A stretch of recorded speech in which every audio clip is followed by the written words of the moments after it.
Pada video sebelumnya, Belanda telah dikalahkan oleh Inggris. Jatuhnya Belanda ke tangan Inggris ditandai dengan perjanjian Tuntang di Salatiga pada tanggal 18 September tahun 1811.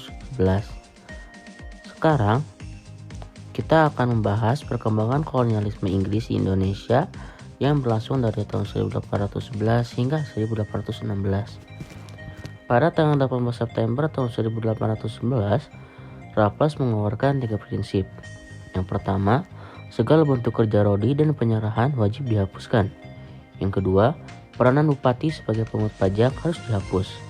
Dan yang ketiga, tanah adalah milik pemerintah. Dalam rangka menjalankan pemerintahannya, Raffles berpegang dengan kebijakannya. Yang pertama, politik dan pemerintahan. Yang kedua adalah sosial dan ekonomi. Di bidang politik dan pertahanan, Raffles mempunyai kebijakan. Yang pertama, menjalin hubungan baik dengan pengusaha lokal, membagi Pulau Jawa menjadi 18 keresidenan, dan yang ketiga, mengangkat para bupati sebagai pegawai pemerintah sehingga mendapatkan gaji dalam bentuk uang tunai. Pada waktu berkuasa, Raffles sering mencampuri urusan kerajaan lokal. Salah satunya mencampuri konflik Keraton Yogyakarta. Raffles mengirimkan pasukan Inggris untuk menyerang Keraton Yogyakarta dengan tujuan untuk menurunkan tahta Sultan Hamengkubuwono II yang dianggap musuh dalam pemerintahan Inggris. Sosok Raffles sama seperti Daendels. Dapat dikatakan Raffles juga adalah sosok yang revolusioner, terutama pandangannya dalam bidang ekonomi.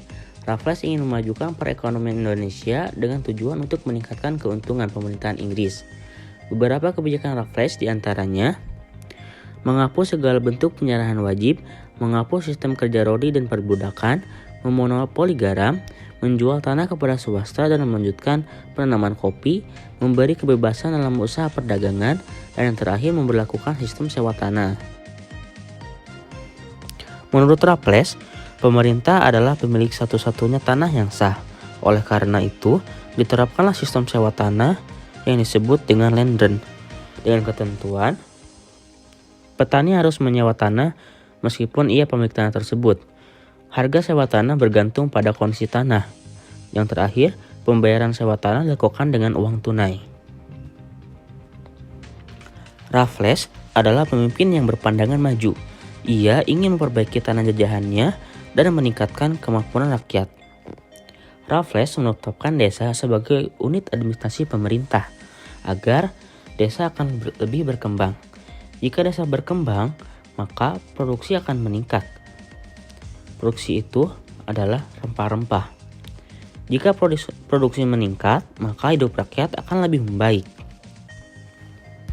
Di dalam pelaksanaan kekuasaannya, Raffles menemui banyak kendala seperti kurangnya pengawasan pemerintah, kemudian peran kepala desa dan bupati lebih kuat dibandingkan dengan asisten residen Inggris, dan yang ketiga, sulit lepas dari budaya penjajah. Di dalam pelaksanaan Raffles juga masih banyak perbudakan, kerja paksa, dan monopoli. Di balik kendala yang didapatkan oleh Raffles, ada juga hal positif dari pemerintahan Raffles. Yang pertama, ada buku sejarah Jawa atau The History of Java. Yang kedua, mengangkat kembali Sultan Sepuh sebagai Sultan Yogyakarta. Yang ketiga, ada Kebun Raya Bogor. Yang keempat, ditemukannya bunga Rafflesia Arnoldi. Dan yang kelima, dibentuknya perkumpulan budaya dan ilmu pengetahuan atau Bataviasch Genootschap. Pemerintahan Inggris di Indonesia tidak berlangsung lama. Raffles digantikan oleh Jan Vendel, yang akhirnya Pulau Jawa harus diserahkan kembali kepada Belanda. Kekuasaan Belanda di Indonesia melalui sistem tanam paksa dan sistem usaha swasta. Sejak masa awal kekuasaannya, kondisi perekonomian Belanda maupun tanah jajahannya sedang dalam masa krisis karena mereka banyak mengeluarkan dana untuk membiayai perang. Pemerintah Belanda terus mencari cara untuk memperbaiki krisis ekonomi yang mereka alami. Lalu pada tahun 1829, seorang tokoh bernama Van den Bosch mengajukan usulan kepada raja mengenai sistem politik dan ekonomi. Menurut Van den Bosch, untuk memperbaiki perekonomian Belanda di tanah jajahan harus dilakukan penanaman tanaman. tanaman tersebut adalah yang berlaku di pasar dunia. Van den Bosch berprinsip bahwa tanah jajahan harus dieksploitasi semaksimal mungkin untuk keuntungan penjajah. Sistem penanaman menurut Van den Bosch adalah memanfaatkan kaum pribumi dengan kerja rodi. Konsep Van den Bosch inilah yang dikenal dengan culture stem cell, yang artinya tanam paksa. Secara umum, sistem tanam paksa adalah sebuah sistem yang mewajibkan para petani pribumi untuk menanam tanaman yang dapat diekspor di pasaran dunia.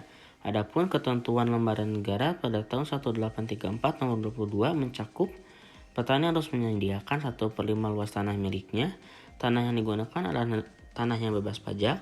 Hasil panen wajib diserahkan pada pemerintah. Pekerjaan diawasi pengusaha pribumi, dan jika penduduk bukan petani harus wajib bekerja untuk pemerintah. Dalam pelaksanaan sistem tanam paksa, peran penguasa sangat penting sebagai penggerak petani dan penghubung dengan pemerintah.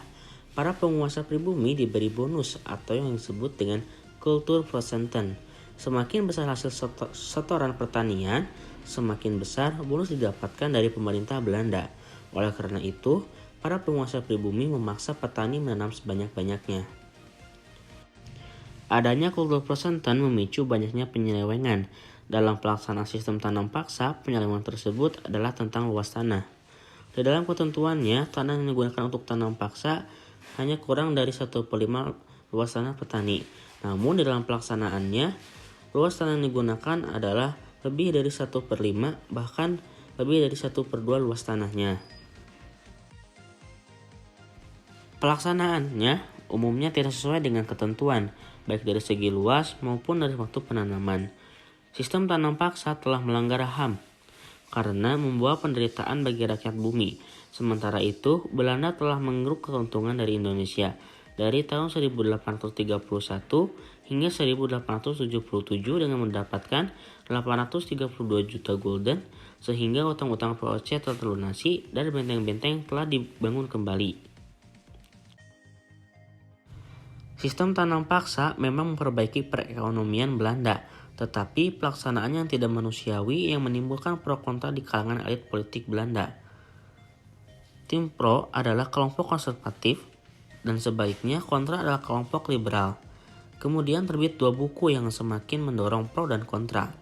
Buku pertama adalah Zwicker Contraction yang ditulis oleh Franzen Verderputte, dan yang kedua adalah buku Max Havelaar yang ditulis oleh Edward Dekker. Secara berangsur, sistem tanam paksa dihapus digantikan oleh sistem ekonomi liberal, dan kegiatan ekonomi di tanah jajahan diserahkan ke pihak swasta atau sistem usaha swasta. Dalam penerapannya tetap membawa penderitaan bagi rakyat. Kerja paksa masih terus dilakukan, bahkan Belanda semakin gencar membangun jalan raya, jembatan, jalur kereta, saluran irigasi, dan benteng untuk kepentingan roda perekonomian rakyat Belanda.